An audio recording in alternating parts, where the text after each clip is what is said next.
Bonjour, on est le 11 mars 2021. Bon, la plupart des personnes se sont réveillées avec bien sûr une petite mini tempête. Vous pouvez l'entendre si, voilà, si vous l'entendez, parce que si vous ne l'entendez pas, bon, on ne l'entend pas. Mais voilà, il y a la tempête, ce qu'on appelle la tempête Lola aujourd'hui, ce 11 mars 2021. Et bien qu'il y ait une mini tempête avec des vents violents quand même, pas super violents, mais quand même violents.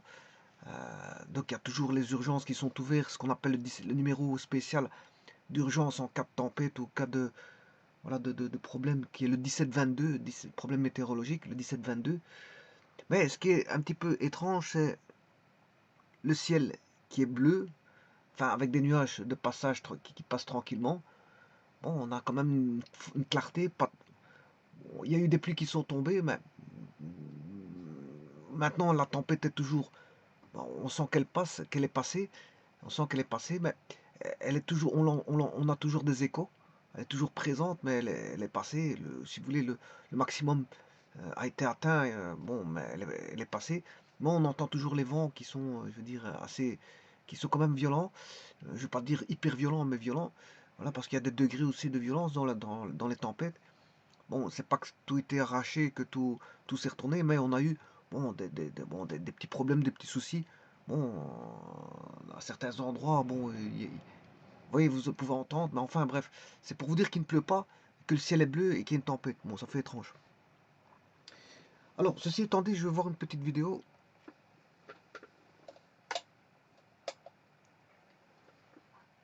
qui va concerner euh, donc les condensateurs.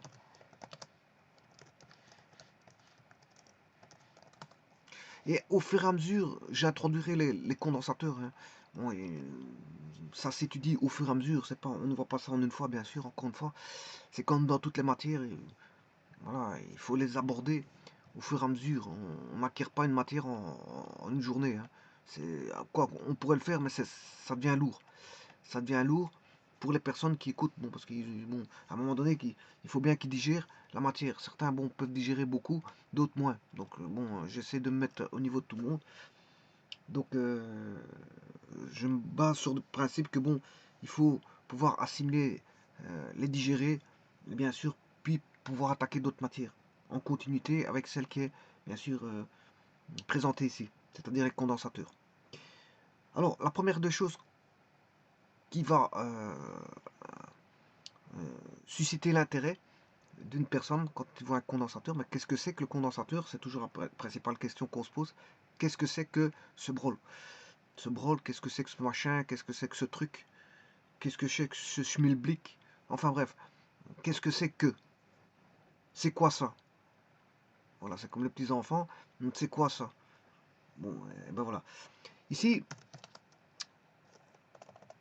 le condensateur, il a un symbole. Il a un symbole. Et généralement, le symbole n'est pas anodin, parce que ce symbole reflète bien ce qu'est un condensateur.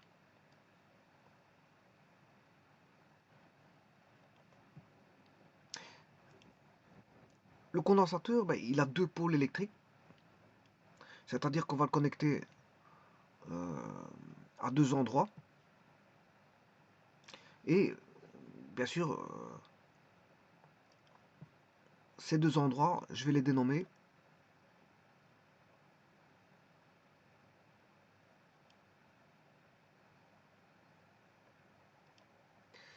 Voilà, là, par la lettre A, c'est le premier endroit de connexion.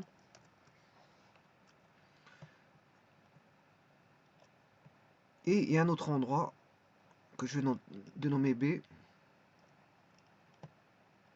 Ça, c'est le premier pôle, hein. Alors, le condensateur est vu comme un dipôle. Il y a deux pôles.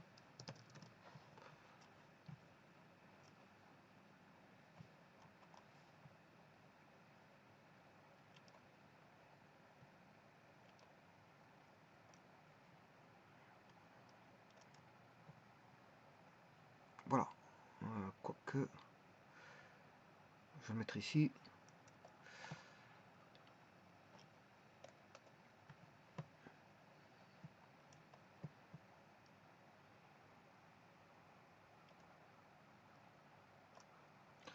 Voilà, et là vous avez bien votre condensateur qui est un dipôle, donc on peut le connecter à deux pôles différents.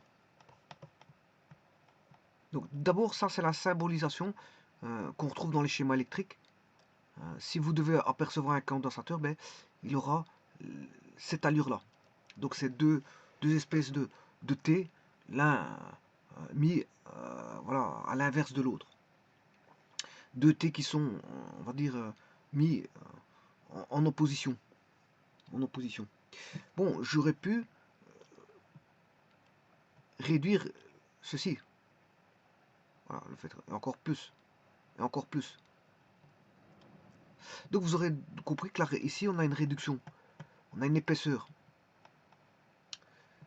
Je vais prendre une cote, enfin une valeur. Voilà. De là à cette distance-là, on a une épaisseur. Et bien sûr, le condensateur va dépendre de cette épaisseur. Épaisseur que je vais appeler E. E pour épaisseur.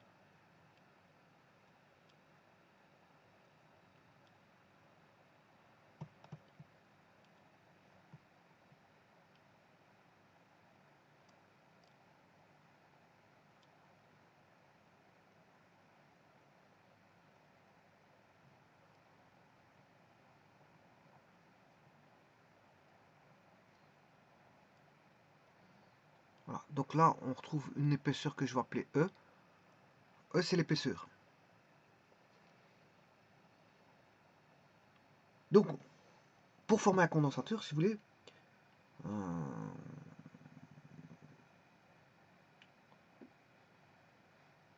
pour former un condensateur, si vous voulez, on rapproche deux conducteurs qu'on appelle armatures. Donc c'est ce que j'ai fait ici. On a deux armatures. Deux armatures, une et deux. Et on forme un condensateur. Donc en rapprochant, comme je l'ai fait, je l'ai rapproché, et bien sûr, ça va concourir à avoir une certaine épaisseur. Et l'épaisseur est fondamentale pour la caractéristique du condensateur. Donc vous voyez que c'est un facteur géométrique. Hein. Là, c'est un facteur géométrique. L'épaisseur, c'est un facteur géométrique. Donc le fait de rapprocher, mais ça concourt, ça va jouer sur voilà, la caractéristique du condensateur, rien qu'en rapprochant le plus. Le plus, eh bien, la caractéristique du condensateur va, va changer.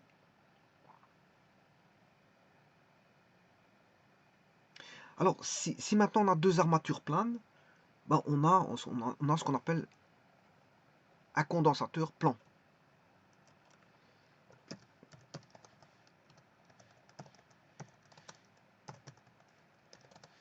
Si les armatures sont planes, bien sûr.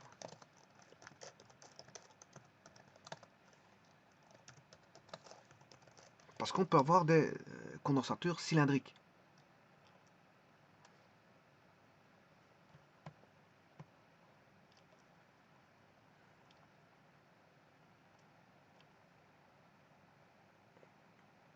On dit un condensateur, donc c'est un condensateur plan. On a un condensateur plan. Si les armatures sont planes.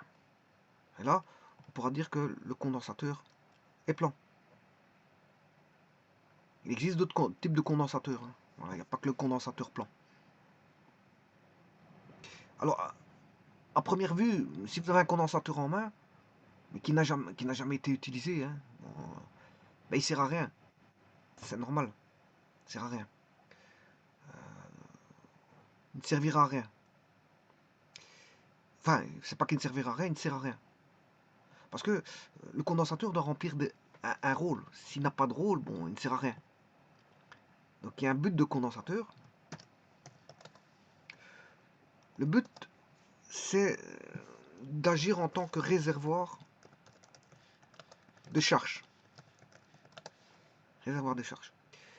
Bon, un réservoir, c'est comme un réservoir d'eau, un réservoir à mazout, un réservoir, voilà, quel que soit le réservoir de type de fluide, un réservoir de gaz, un réservoir liquide, peu importe. Ici, c'est pas un réservoir de liquide, Ce n'est pas un réservoir de liquide, c'est pas un réservoir de gaz, mais c'est un réservoir de charge électrique. C'est un réservoir de charge électrique.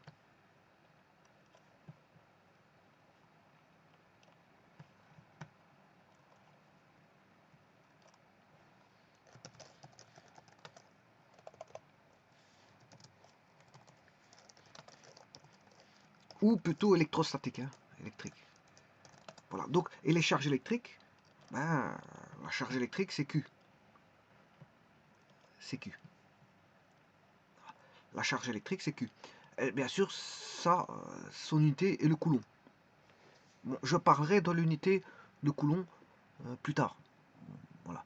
Mais en tout cas, ce même monsieur Coulomb, ça c'est le même monsieur Coulomb qui a fait la loi sur les charges électriques, la loi de Coulomb. Je vous rappelle que une force électrique, s'il n'y a qu'une seule charge, bien sûr, hein, s'il y a plusieurs charges, il faut faire une somme. S'il y a plusieurs charges, il faut faire une somme, mais s'il n'y a qu'une seule charge, il n'y a pas de somme à faire. Bon, de 1 au nombre de charges n, eh bien, c'est QI dépendant de toutes les charges par rapport à une charge ponctuelle Q en un point et par rapport aux différentes distances entre QI et Q. Voilà, c'est la multiplication des deux charges. Bon, la force est proportionnelle, si vous voulez, aux deux charges. Donc, QI est proportionnel à QI. Q est de facteurs géométriques tels que la distance et de facteurs géométriques propres à l'environnement. Et alors, on a une constante qui apparaît pour les champs dits coulombiens, les champs de Coulomb, justement, de Monsieur Coulomb. Les champs de Monsieur Coulomb, 1 sur 4 pi, epsilon 0. Voilà. Donc, ce qui veut dire que quand on a des charges électriques, voilà, comme ceci, des charges électriques, ben on a l'apparition de force électrique. Je dirais plutôt que quand on a des charges électrostatiques Q, on a l'apparition de forces électrostatiques. Voilà, donc les forces sont de différentes natures, des forces musculaires, des forces éoliennes, des forces du vent, comme aujourd'hui. On a une mini-tempête, on a des forces du vent, et il existe des forces, beaucoup de forces. Mais il existe des forces de nature électrostatique. Voilà, et ce sont les forces, là, si elles prennent la forme, comme vous voyez ici, ce sont des forces, forces colombiennes, des forces électrostatiques. Bien sûr, la force électrostatique qui va amener à la notion de champ électrostatique. La notion de force électrostatique ramène à la notion de force électrostatique par, on sait bien, une formule qui est, voilà, E, c'est juste F sur Q. Ce sont des notions vectorielles. Attention que ce sont des notions vectorielles. Donc ici j'ai oublié, pour rendre le vecteur, il faut un vecteur de base qui est UI. Voilà, là j'ai un vecteur. Enfin, j'ai des vecteurs. Je mets une base vectorielle.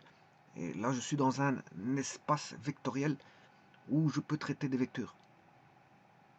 Donc la force de Coulomb est voilà, est la force de nature électrostatique. Il existe d'autres forces en électricité telles que les forces magnétiques.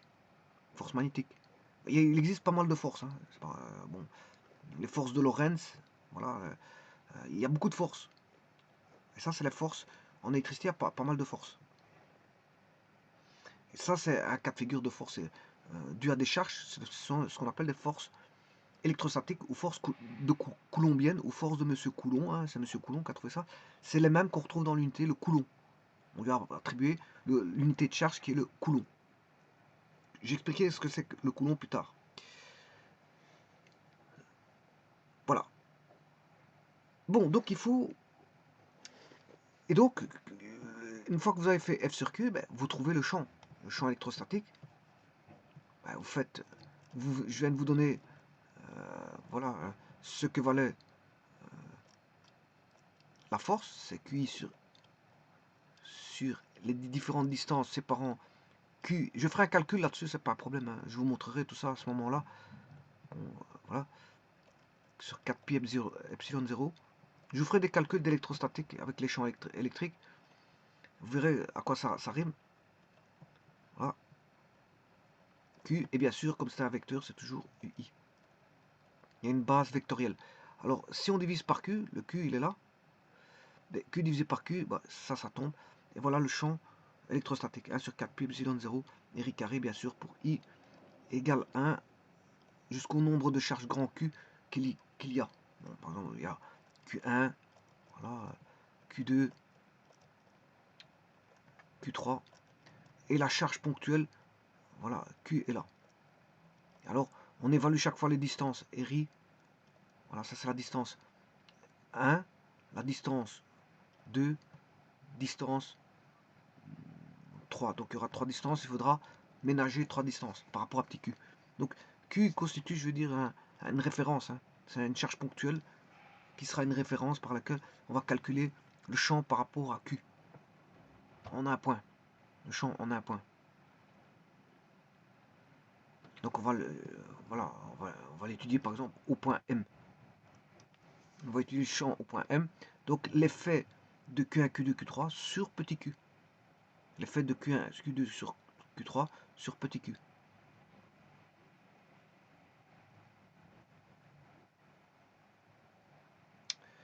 Voilà. Donc, un condensateur, c'est ça. C'est deux armatures qui sont des dipôles. Hein. On a deux pôles électriques avec une épaisseur E. Et bien sûr, on a une certaine surface. Hein. Une surface. Et alors là, on remplit par ce qu'on appelle un isolant qui n'est pas conducteur. Et là, toute l'astuce est là hein, du condensateur. C'est qu'en fait, il n'y a pas de courant qui va passer comme ceci. Hein. N'allez pas croire ça, il n'y a pas de courant. C'est pas comme une résistance. Hein.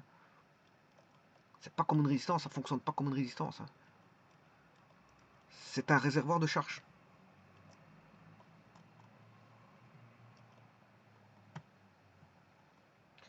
Alors, par exemple, si vous prenez un verre d'eau,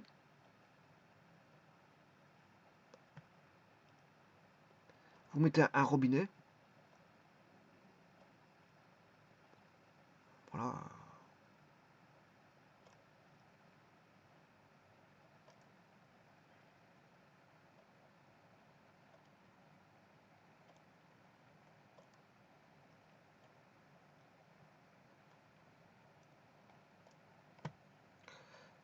Voilà, vous mettez une espèce de une petite tasse ou peu importe qui pourrait jouer le rôle de réservoir. Hein. C'est un petit réservoir, c'est une tasse. Une tasse est une espèce de petit réservoir. Là, vous pouvez mettre quelque chose bon, rotatif. Alors, dès le moment où vous allez ouvrir le robinet, l'eau va s'écouler et à un moment donné, l'eau va se remplir, se remplir, se remplir. Quand il arrive à un certain moment, là, il est tellement chargé qu'il va pivoter soit dans ce sens-là ou pivoter dans ce sens-là. Ça veut dire, qu'est-ce que ça veut dire? Qu'il va se charger en eau, hein, façon, pour faire une analogie avec le condensateur, il va se remplir d'eau, eh bien, le condensateur va se remplir en charge électrique. Il va se remplir en charge électrique. Voilà. Pourquoi faire? À un moment donné, quand il est rempli, ben, il peut se décharger. Enfin, on peut vider. Mais on peut faire on peut faire un vide automatique. Par exemple, avec le pivot que je vous ai montré ici, une fois qu'il est rempli, le petit réservoir qui est une tasse ici, une fois qu'il est rempli, ben, il va s'écouler. Ici, c'est le même. Mais on n'est pas obligé d'arriver à la fin pour décharger. Donc, on lui ramène des charges électriques, le condensateur. On lui ramène des charges électriques. Voilà. On n'est pas obligé d'arriver à saturation. Voilà. Et puis, à n'importe quel moment, on peut décharger. Alors, pour ça, il faudra, bien sûr, vous aurez compris, mettre un circuit de décharge. Il va se décharger, par exemple, au travers d'une résistance. Voilà. On va le charger en direct par rapport à un générateur de tension. Voilà. Le robinet, il est où? Ça, c'est le robinet, c'est le générateur. Hein, avec une force électromotrice E.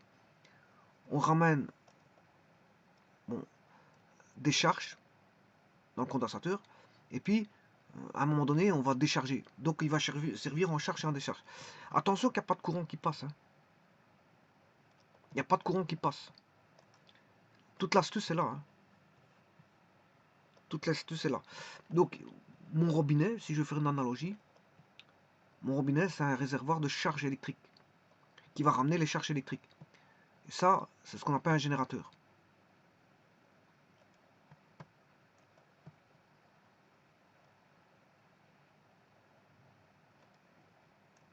Donc le générateur continue, bien sûr, voilà, avec une polarité. Plus, ça peut être une batterie. Une batterie, on peut parler de charge aussi et décharge d'une batterie. Une batterie peut agir comme un condensateur. Hein. Peut agir comme un condensateur. Il peut se décharger comme il peut charger. Voilà, bon, parce qu'un condensateur, dès le moment où il décharge, il peut devenir lui-même une source de charge électrique. Donc il peut devenir une espèce de source d'alimentation. Voilà, un condensateur peut être une source d'alimentation de charge, mais bien sûr il est limité.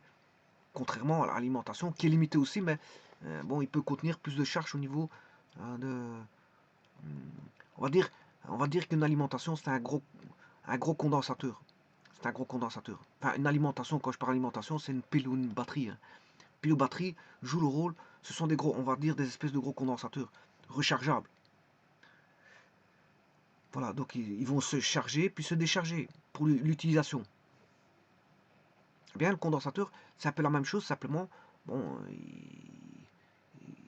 il fait moins, il fera des travaux moindres que celui de l'alimentation. C'est juste ça. Le condensateur ne fera pas ce que fait une alimentation à pile ou batterie. Voilà, les piles et batteries, c'est spécifique pour voilà, garder des charges beaucoup plus longuement qu'un condensateur. Voilà. Alors,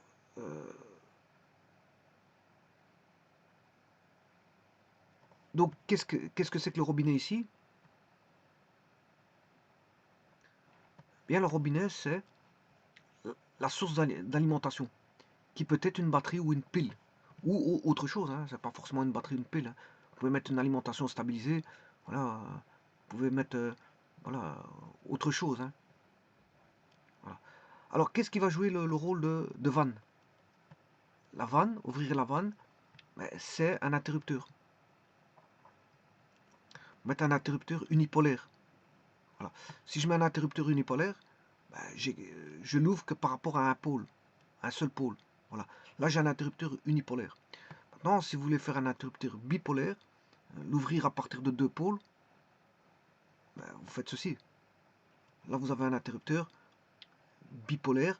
Et alors, généralement, dans les bipolaires, il faut une liaison mécanique qui va synchroniser, je veux dire, l'ouverture.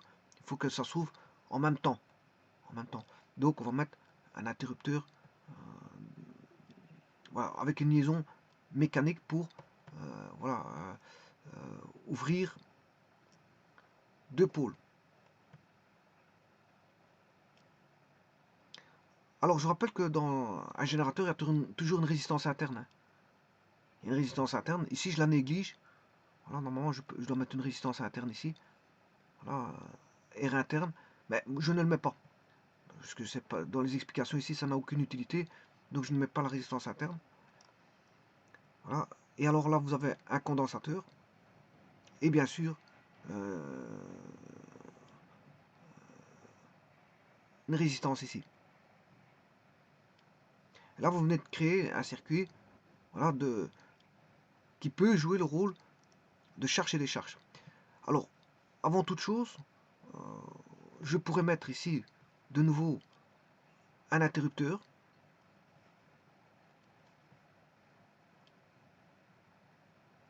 Un interrupteur unipolaire ou monopolaire ou un interrupteur bipolaire.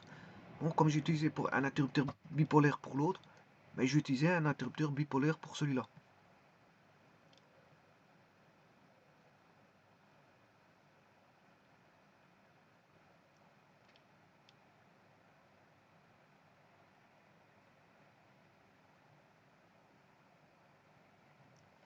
Voilà, donc Pourquoi ça? Pourquoi vous allez mettre deux interrupteurs? Ben, c'est normal.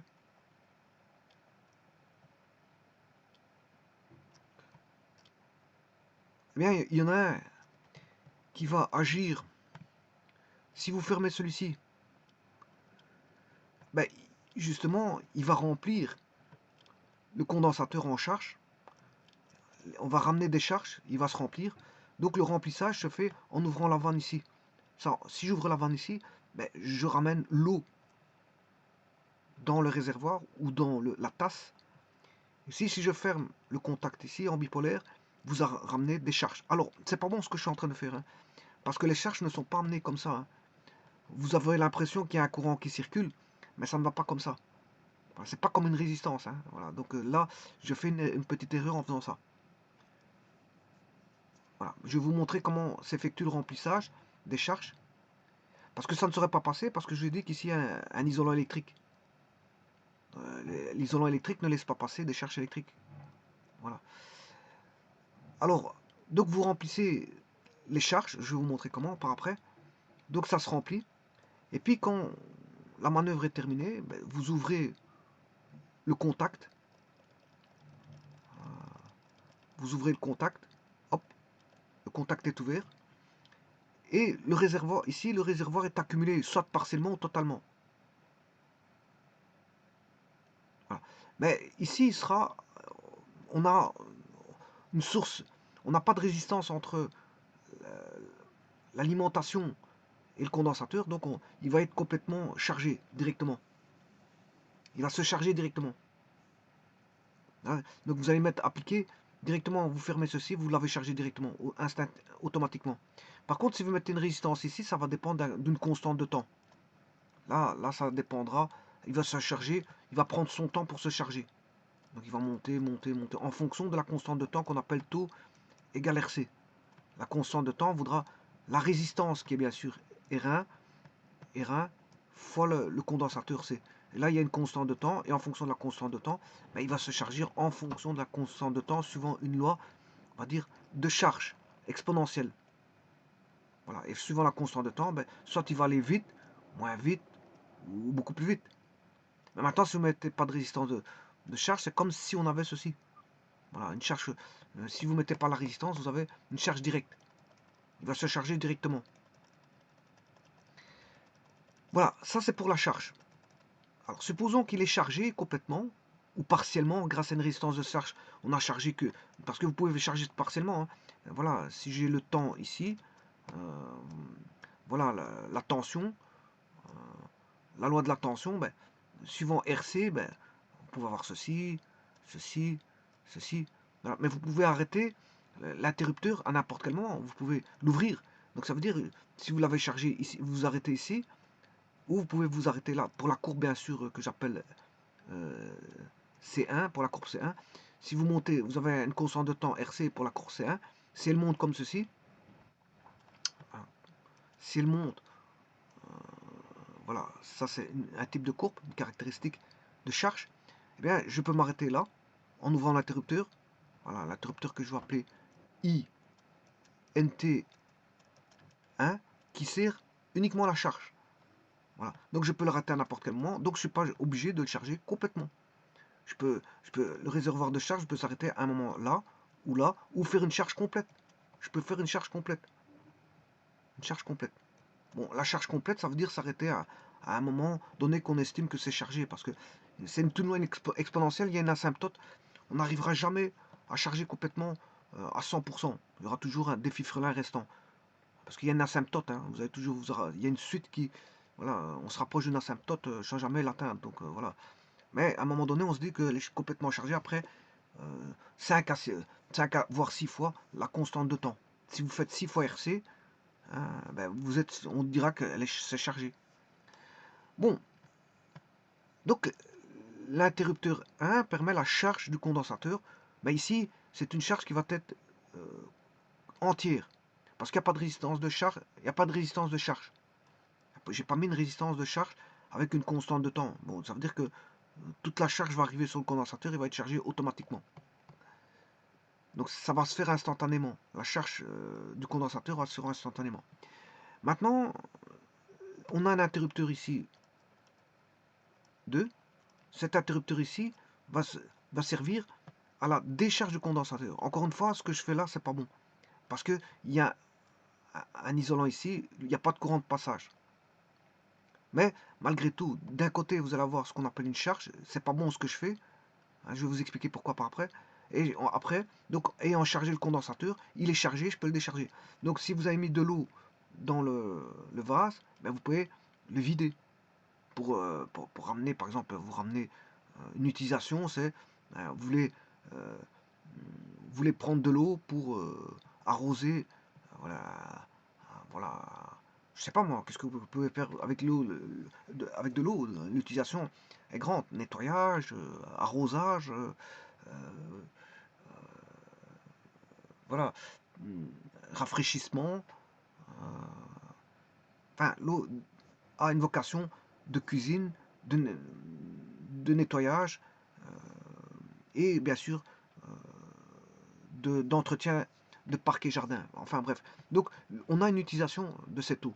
Donc quand on remplit l'eau, elle va vers l'utilisation. C'est tout comme ici. La charge ici qui est le robinet va remplir le réservoir et puis ça va aller vers une utilisation. Une utilisation ici qui est une résistance de charge. Ou ce qu'on appelle une résistance d'utilisation. Ou une résistance externe. Ou une résistance extérieure. Voilà. Ou une résistance de charge, ça je l'ai dit, d'utilisation d'externe, extérieur. Voilà. On a tous des mots synonymes pour dire que la R est une résistance extérieure.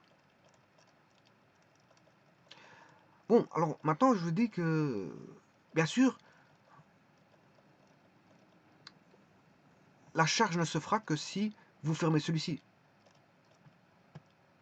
Là, on a une charge de condensateur. Là, on a une charge de condensateur. Mais en même temps, si vous fermez ici en même temps, vous aurez et une charge et une décharge en même temps. Maintenant, si vous ouvrez uniquement l'interrupteur 1 par rapport à l'interrupteur 2, ça c'est la résistance de charge.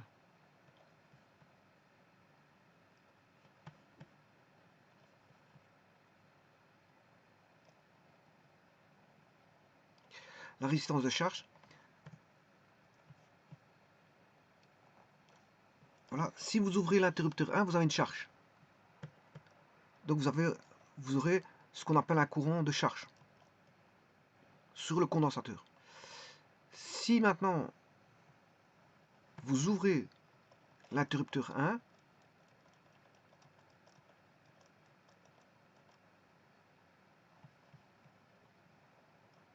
et que vous fermez l'interrupteur 2, ben, il se passera quelque chose que si le condensateur est chargé. Si le condensateur est chargé, ouais, avant toute chose, je vais dénommer cette fameuse résistance de charge, R de charge. Il se passera quelque chose en fermeture d'interrupteur 2 que si le condensateur est chargé. Si le condensateur est chargé, ben, ça va se décharger sur la résistance. Et il va bien sûr, il va se vider de ses charges. Et voilà, le condensateur va se vider de ses charges, puisque c'est utilisé par la résistance de charge. Voilà. Donc on peut avoir un phénomène ici. Je ferme ici. Bien sûr, là il va se fermer parce qu'il y a un lien mécanique, une liaison mécanique. Et là on aura une charge. Si en même temps vous fermez celui-là, enfin par après vous fermez un temps après vous fermez celui-ci, vous avez une décharge. Donc vous aurez aussi bien une charge qu'une décharge. Donc si vous avez interrupteur 1 qui est actionné, ben, vous aurez une charge. Si vous avez interrupteur 1, l'interrupteur 1 et interrupteur 2 en même temps, vous aurez une charge suivie directement d'une décharge. Et si vous actionnez uniquement interrupteur 2, vous aurez une décharge pour autant que l'interrupteur, enfin que le condensateur soit chargé. Parce que vous ne pouvez pas vider un verre Un verre, s'il est vide, hein, vous n'aurez rien. Si vous n'avez pas d'eau ici, dans le verre, ben, vous ne savez pas aller vers une utilisation. Parce que voilà, si vous fermez l'interrupteur 2 tout seul et que le condensateur est déchargé, ben, vous ne saurez pas avoir de décharge sur la résistance de charge, le condensateur étant déchargé. Pour ça, il faut ramener des charges à partir de l'interrupteur 1. Voilà. Et ça, c'est un petit peu le but d'un condensateur. C'est voilà, de jouer le rôle de réservoir de charge. Il va agir en tant que réservoir, il va accumuler des charges électriques et il va bien sûr les restituer parce que le but c'est pas de garder des charges électriques éternellement. Quand vous avez un réservoir, c'est pour utiliser le mazout qui est dans le réservoir, l'eau qui est dans un réservoir, le gaz qui est dans un réservoir, ou tout simplement dans un camion qui peut être considéré comme un réservoir. Ben, c'est de décharger un camion. On charge un camion, voilà, et on décharge ce même camion. Voilà. Alors maintenant, je vous ai dit qu'il n'y a pas de courant de passage parce qu'il y a un diélectrique. Enfin, il y a un isolant. Il y a un isolant. Donc ça ne se passe pas comme ça. Il n'y a pas de courant de passage. Alors je vais vous montrer comment ça se passe justement. Et ça, c'est une des astuces du condensateur. L'astuce du condensateur, c'est que justement, la loi de Coulomb dit que, enfin, il y a des forces électrostatiques, il y a des interactions de forces. Et les forces peuvent être attractives ou répulsives. C'est comme des aimants. Et là, on n'a pas affaire à des charges magnétiques, enfin, on n'a pas affaire à voilà, des pôles magnétiques, mais on a affaire à des forces. On n'a pas affaire à des forces magnétiques, mais à des forces électrostatiques dites électriques. Donc, les forces peuvent être attractives ou voire répulsives. Alors, quand est-ce qu'elles seront répulsives ou attractives? C'est un petit peu comme les pôles magnétiques. Hein. Deux pôles nord se repoussent. Donc, il y a des forces de répulsion. S'il y a deux pôles nord bien sûr, qui se rapprochent l'un de l'autre. Ou deux pôles sud. C'est-à-dire que deux pôles de même nom magnétique créent des forces de répulsion magnétiques. Mais deux pôles de noms différents, nord-sud ou sud-nord, font en sorte qu'il y aura attraction. Et ici, il en est de même. Ça, je parlais pour l'analogie avec les forces magnétiques. Pour les forces électriques, c'est des forces électrostatiques. Donc, il existe des charges voilà, des charges de nature différente. Une charge positive n'est pas une charge négative. Il y a les charges positives et les charges négatives. Alors, si vous voulez produire des charges, rien que par frottement, ce qu'on appelle le triboélectricité, le frottement du plastique par exemple, va créer voilà, des charges. Si vous frottez sur de la soie voilà, ou sur vos cheveux une latte en plastique, vous allez avoir création de charges. Voilà, au point que ça peut attirer une feuille de papier par exemple. Ça peut attirer une feuille de papier. Donc, parce qu'il y a attraction de force, entre des charges voilà, de noms différents. Il y aura des charges positives, des charges négatives. Ce qui veut dire que si vous avez chargé positivement, qu'il existe des charges négatives, mais ces charges positives peuvent interagir avec une force négative pour avoir une force, on va dire, d'attraction. Et donc ça peut attirer des petits objets, pour autant que ce soit pas lourd, parce que ce sont des petites charges, quand vous faites du frottement, ce sont des petites charges. Pour avoir des plus grandes charges, il faut augmenter en conséquence les charges. Et là, plus vous aurez des charges en conséquence, et plus les forces d'attraction ou de répulsion seront d'autant plus importantes. Alors maintenant, je vous ai dit que bon, le courant ne passe pas directement. Le courant ne passe pas directement parce que justement, c'est du fait de cette nature de charges qui sont différentes et qu'il y a un isolant entre les deux armatures. Je vais vous montrer ici.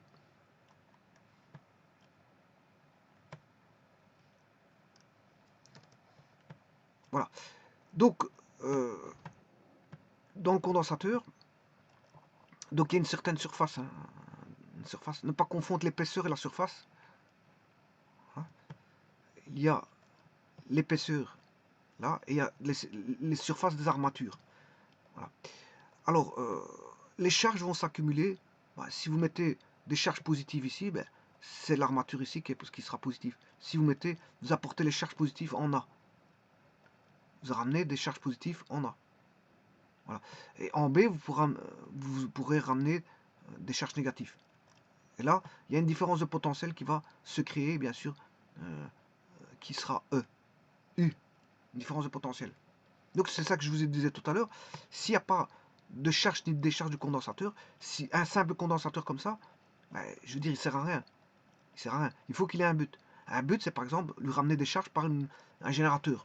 Vous ramenez des charges par un générateur, donc le courant ne passera pas comme ça. Mais généralement, dans les études de circuit, on fera comme s'il y avait un courant. On fera comme s'il y avait un courant.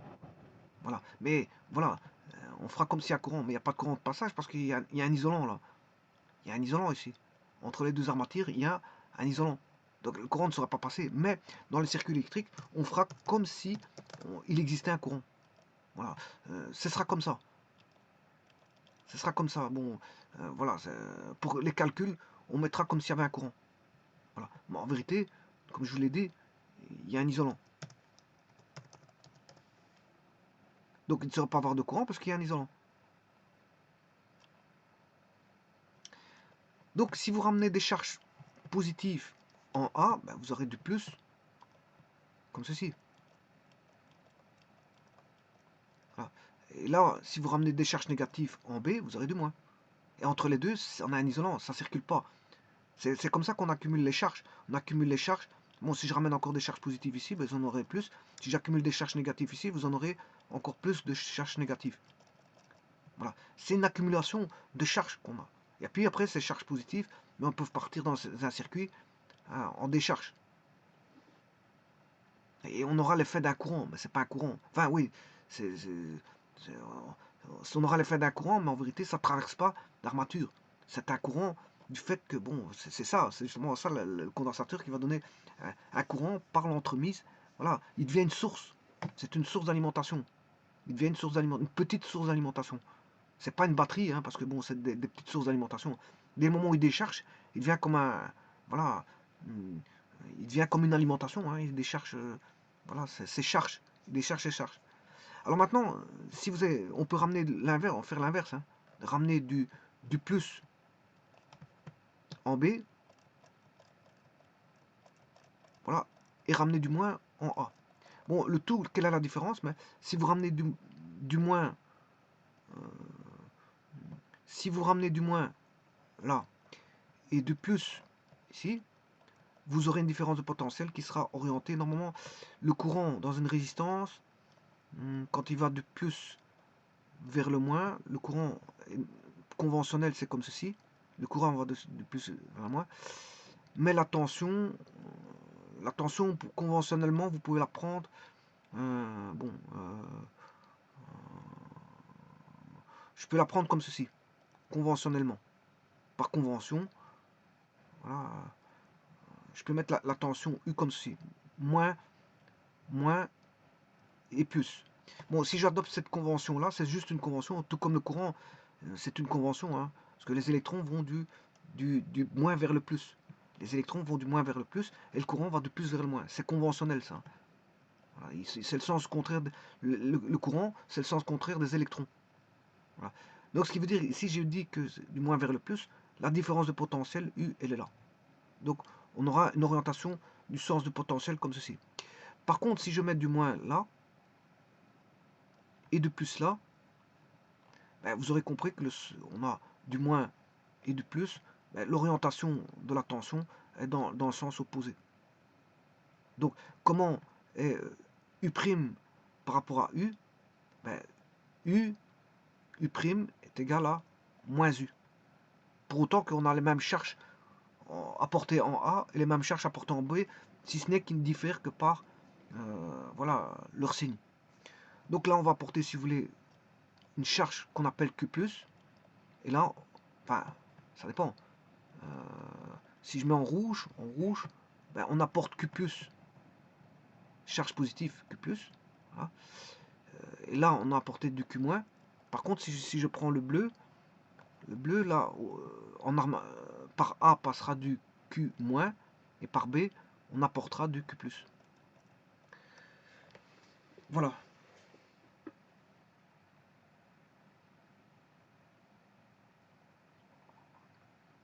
Bon, alors moi, pour mes explications, il faut bien que je prenne du Q plus et Q moins quelque part.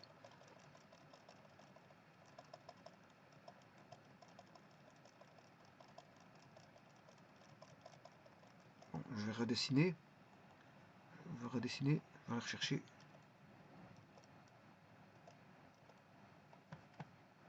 Voilà. Maintenant, vous savez déjà pas mal de choses déjà sur le condensateur.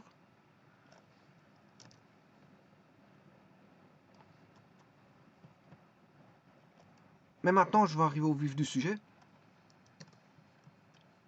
Donc, c'est bien un réservoir de charge qui va servir en charge et en décharge, dans un circuit de charge et dans un circuit de décharge. Donc, il est utilisé à des fins de réservoir de charge. Et rappelez-vous qu'il y a un isolant entre les deux armatures.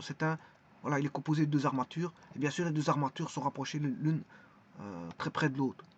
Pourquoi? Parce que justement, c'est ça l'astuce. Donc ici, j'apporte du Q+. Voilà. Là, j'apporte du Q+. Et là, j'apporte le Q- en B. Donc j'aurai du plus en A et du moins en B. Et donc, ce qui veut dire que le potentiel AB, c'est du moins vers le plus. Voilà, j'aurai le potentiel UAB. UAB. La tension entre A et B, c'est UAB. Bon, alors maintenant justement, sachant cela, vous savez que si on a un réservoir, ben, il y a des gros réservoirs, des petits réservoirs, des moyens réservoirs. Une cuve à mazout, vous avez des grandes cuves, des petites cuves, des moyennes cuves. Vous voulez une cuve, vous voulez voilà, un réservoir de gaz pour alimenter votre habitation. Ben, si vous êtes en pleine campagne, vous faites une commande voilà, d'un grand réservoir de gaz et vous commandez votre réservoir, grand, petit, moyen, etc. Les condensateurs, c'est pareil. Il y a, voilà, ils ont leurs limites, chacun a sa limite. Il y a les gros condensateurs, les petits condensateurs et les moyens condensateurs. Il y en a qui vont stocker beaucoup de charges, d'autres pas beaucoup, d'autres des petites charges suffisent. Tout dépend du condensateur qu'on a besoin, l'utilité qu'on va avoir. Est-ce que dans le circuit électrique ou électronique, on a la nécessité d'avoir un grand réservoir? Bon, tout dépendra du circuit électrique ou électronique. Bon, ce qui veut dire que la notion de réservoir est liée à ce qu'on appelle la notion de capacité. La capacité à, à accumuler des charges électriques. La capacité, c'est le réservoir. Donc si on a des gros réservoirs, des petits réservoirs, des moyens réservoirs. Et donc cette capacité, bien sûr, ne dépendra que de facteurs géométriques tels que, par exemple, ce que je vous ai dit, la surface. Plus la surface des armatures ici est grande, si je mets une grande, voilà, ici je mets une grande surface, je vais mettre une grande surface ici, ben, si la surface est grande, la capacité sera grande. Bon, autre chose, l'épaisseur là, l'épaisseur, plus elle sera petite, cette épaisseur, plus vous allez la rapprocher, et plus l'épaisseur sera petite, et plus la capacité sera grande. Voilà. Et alors, bien sûr, ça va dépendre aussi de...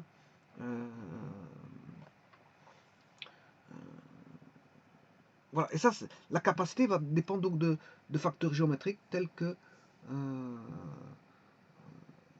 l'épaisseur et, et la surface. Donc, la surface des armatures, elle va dépendre donc de la surface des armatures. Bien sûr, et entre les deux, on a une constante. Hein. On a une constante. On a une constante. Alors, elle va dépendre que de ça. C'est des facteurs géométriques. Hein. La condensateur ne va dépendre que de facteurs géométriques, surface et épaisseur. Alors, quelle est cette constante? Je vais vous le dire tout de suite. Ben, ça, il faut aller voir la loi de Coulomb. La loi de Coulomb, que j'ai vu tout à l'heure, là, on a 1 sur 4 pi epsilon 0 fois Q prime sur R carré. Bon, ici, quand il y a un ensemble de charges, vous faites la somme. Hein. C'est la somme, c'est normal. Bon, vous faites chacune a son interaction de force. Vous faites la somme des forces, hein, c'est normal.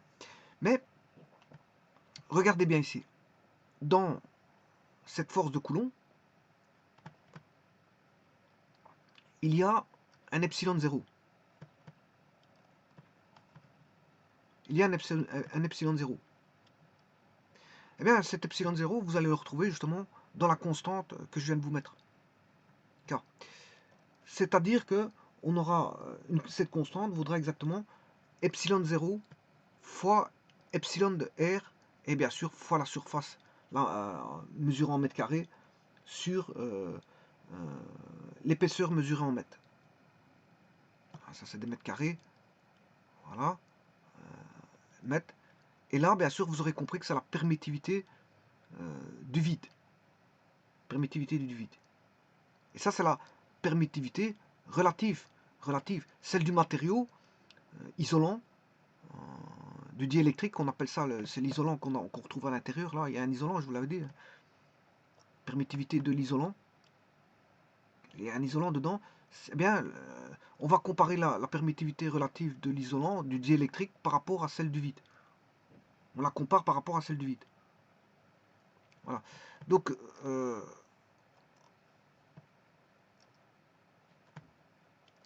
le condensateur, je pourrais écrire que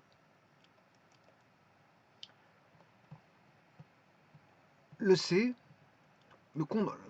la capacité d'un condensateur, sa capacité à accumuler des charges électriques, est égale à epsilon 0 fois epsilon R, qui dépend du matériau, bien sûr, isolant, du diélectrique, qui dépend du diélectrique. Mais epsilon 0, il est constant, on le connaît, hein, c'est celui-là de l'air.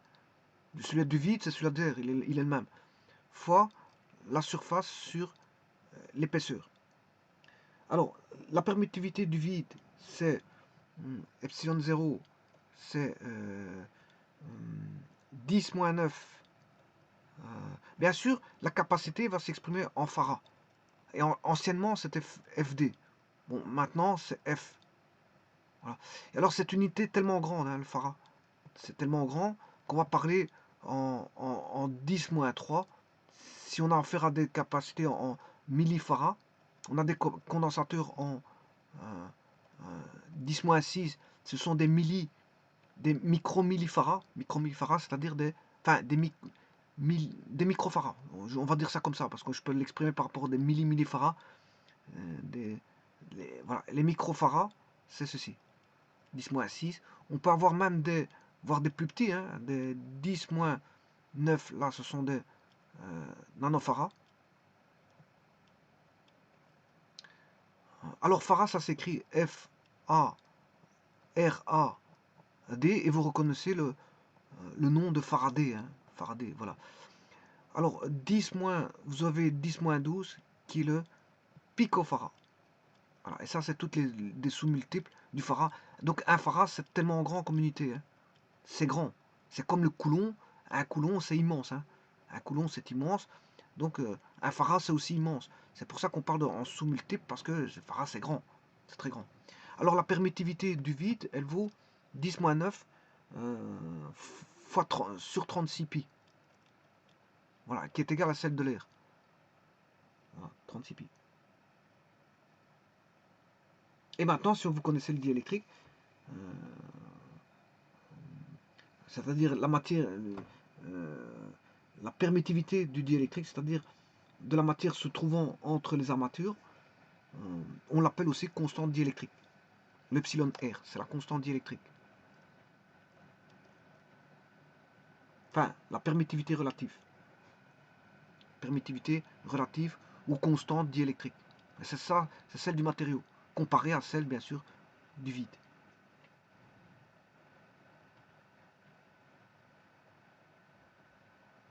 Donc, pour avoir un condensateur de grande capacité, ou de forte capacité, ben vous aurez compris qu'il faut jouer sur des paramètres géométriques tels que la surface et l'épaisseur. Il faut une grande surface et une faible épaisseur, et bien sûr un diélectrique à forte permittivité ou à forte constante diélectrique. Plus le epsilon R est grand, S est grand, et E petit, ben vous allez avoir un condensateur de forte valeur. Dernière chose à ajouter là-dessus, vous savez très bien que la charge, s'il y a une tension présente, la charge électrique Q est égale à Donc, la capacité électrique fois la tension donne la charge électrique. Bon, alors, ce qui veut dire que vous pouvez trouver la tension si vous connaissez la charge et la capacité du condensateur. Mais vous pouvez trouver aussi la capacité si vous connaissez la charge et la tension.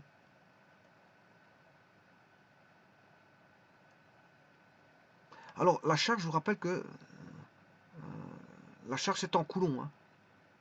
Voilà, c'est en coulomb.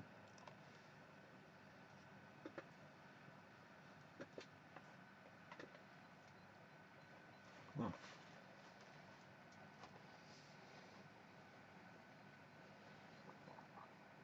Alors, dernière chose, je vous ai dit que dans la loi de Coulomb, on avait 1 sur 4 pi epsilon 0.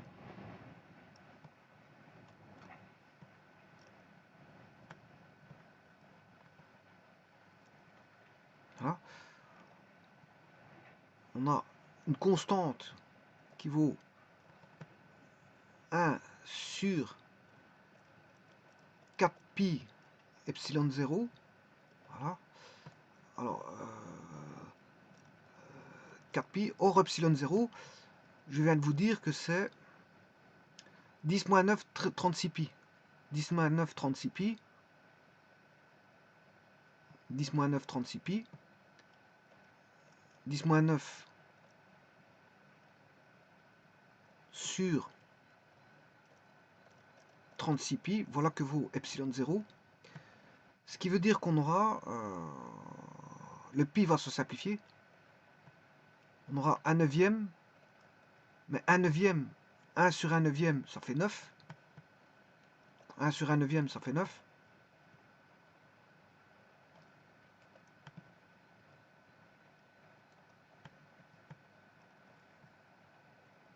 Neuf. 9 sur 10 exposant 9 égale 9 fois 10 exposant 9. Donc 1 sur 4 pi epsilon 0, 1 sur 4 pi epsilon 0 est égal à, bien sûr suivant le système d'unité MKSA, hein, bien sûr vous aurez compris, ça dépend du système d'unité MKSA, ça. 9 fois 10 exposant 9. Voilà que vaut, c'est similaire, hein, que vous mettez 1 sur 4 pi epsilon 0 ou que vous mettez, je veux dire, 9 fois 10 exposant 9, c'est la même chose. Voilà.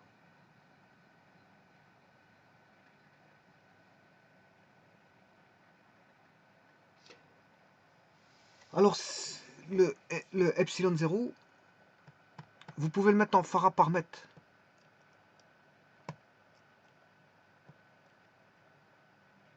Voilà, le epsilon 0, vous pouvez le mettre en farad par mètre. Parce que si je mets 10 exposants,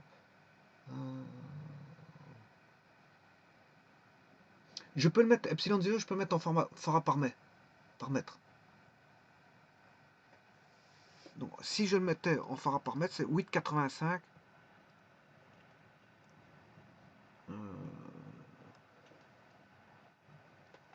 10 moins 12. Voilà. Je vais le mettre en farad par mètre. C'est toutes des constantes que vous devez connaître par cœur quand vous faites de l'électricité. Hein. Bon, ceux qui fait de l'électrostatique, s'ils ne connaissent pas ça, bon, je veux dire, il doit connaître ça, les constantes là. C'est des constantes qui sont fort utilisées quand vous faites vos calculs en électricité. C'est comme, bon, voilà, c'est comme un électron-volt, combien fait un électron-volt, combien, voilà, il y a des choses comme ça. Si vous utilisez, que vous faites de l'électricité, c'est normal que vous devez connaître par cœur. Et là, je l'ai en farad par mètre. Voilà, et ça c'est pour une première approche du condensateur, mais c'est très bien, hein, c'est très bien. Voilà, donc voilà définit la notion de capacité, la capacité d'un condensateur. La capacité d'un condensateur dépendra de point de vue géométrique et de point de vue bien sûr de matière, matière et aspect géométrique, surface, surface et épaisseur sont des paramètres, on va dire géométriques, des caractéristiques géométriques. Alors que La permittivité relative, c'est une caractéristique de matière, de présence de matière. Voilà. Alors vous voyez que vous êtes plus, on va mettre un matériau de forte permittivité relative, eh bien le condensateur sera d'autant plus fort en réservoir de charge. On aura une forte capacité. Voilà, je vous remercie beaucoup.